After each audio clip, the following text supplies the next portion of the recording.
టైంలో ఆయనకు హిట్ కోసం ఎదురు చూస్తున్న సమయం అనేది నడుస్తుంది. భీష్మ సినిమా తర్వాత పెద్ద విజయం అందుకోలేకపోయాడు నితిన్. రంగది సినిమా ఓ మోతాదులో ఆకట్టుకున్న తర్వాత వచ్చిన సినిమాలు మాత్రం ప్రేక్షకుల అంచనాలకు అందలేకపోయాడు నితిన్. దాంతో ఇప్పుడు నితిన్ చాలా జాగ్రత్తగా ప్రతి ప్రాజెక్ట్ ను ఎంచుకుంటున్నాడు. ఇక నితిన్ కెరీర్ లో గేమ్ చేంజర్ గా నిలిచిన సినిమా జయం. ఈ సినిమాతోనే ఆయన టాలీవుడ్ హీరోగా పరిచయం అయ్యాడు. దర్శకుడు తేజు తీసిన ఈ సినిమా అప్పట్లో సంచలనం సృష్టించిన విషయం అందరికీ తెలిసిందే. యూత్ లో పాపులర్ అయ్యి బాక్సాఫీస్ వద్ద బ్లాక్ బస్టర్ హిట్ గా నిలిచింది ఈ సినిమా. నితిన్ సరసన సదా హీరోయిన్ గా కూడా నటించింది. ఆ ఇద్దరి జంట అప్పట్లో ప్రేక్షకులకి చాలా నచ్చింది.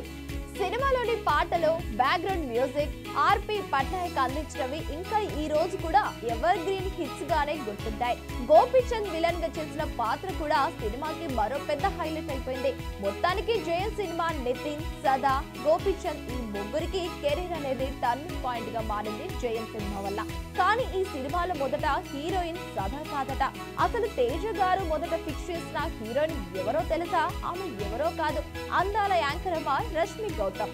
అవును, అదే నిజం. ఇటీవల నితిన్ ఒక టీవీ షోలో పాల్గొన్నప్పుడు ఈ ఆసక్తికర విషయం బయట పెట్టేశాడు నితిన్. ఆ షోకి యాంకర్ గా రష్మి గౌతమ్ ఉన్నారు. అప్పుడే నితిన్ చెప్పాడు, జయం సినిమా కోసం నేను రష్మితో కలిసి రిహార్సల్స్ కూడా చేశాను. దాదాపు 90% సీన్స్ కి రష్మితోనే ప్రాక్టీస్ చేశాం. కానీ ఏదో కారణంతో చివరి నిమిషంలో యూనిట్ నిర్ణయం మార్చుకుంది. హీరోయిన్ రష్మి స్థానంలో సదా వచ్చారు అంతే. జయం సినిమా ద్వారా సదా తెలుగు తెరకు పరిచయమై స్టార్ హీరోయిన్ గా అయిపోయింది. ఇక అదే అవకాశం రష్మికి దక్కి ఉంటే గనక నేటి రోజుల్లో ఆమె స్టార్ హీరోయిన్ రేంజ్ లో ఉండేదేమో అనిపిస్తుంది. సినిమా అప్పట్లో ఎంత పెద్ద హిట్ అయిందో చూస్తే ఆ మాట నిజమేనని అనిపిస్తుంది.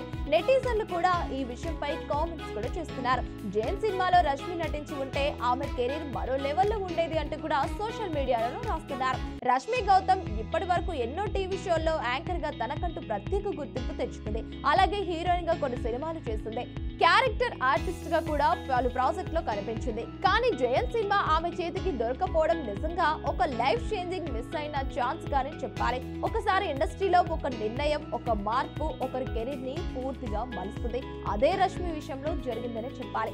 జయం సినిమా ఆమె ఖాతాలో పడలేదంటే అంతేకాని ఈ రోజు కూడా ఆమె మిస్ అయిన అవకాశమే అందరి నోళ్లలో ఒక చర్చగా మారింది.